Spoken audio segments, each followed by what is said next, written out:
Welcome back to Div Corner. Today we are removing these things. This is the beginning of my china cabinet.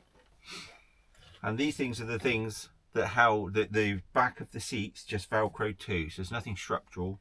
The structural part is this whacking great big steel beam that goes down and T-pieces and goodness knows what, which we're not going to touch at the moment. Yeah, it's screwed down underneath the batteries and the water heater, so we can't get all that out. We need a petrol-powered angle grinder for that job. No, it's all bolted down, so it would be fine, but we'd have to get all of that out as well, so it's a much bigger job than we were hoping.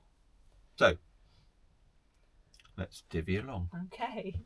Join us in Div Corner. Why don't you?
Very good.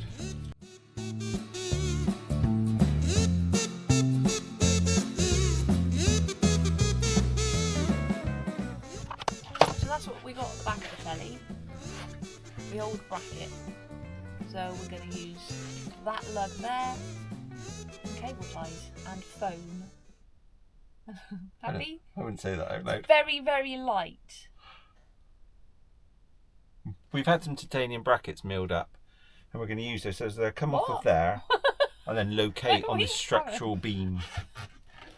Yeah. Plastic and foam, Willie. Plastic and foam. Smoke and mirrors. Smoke and mirrors.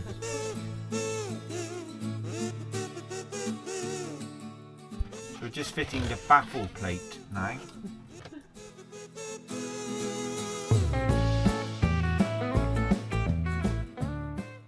So we've doubled up on the baffle plates because of the On purpose. on the vibration coming through the chassis could be negative. So we're trying to negate that. Yes, Willie. And remember, if you're using the cable tie and foam method to hang the TV, Don't do it. One of the recognised methods. Remember to get whacking great big cable ties. And remember, don't do what we do, or as we say, this is purely for your entertainment. We'll let you know if it works.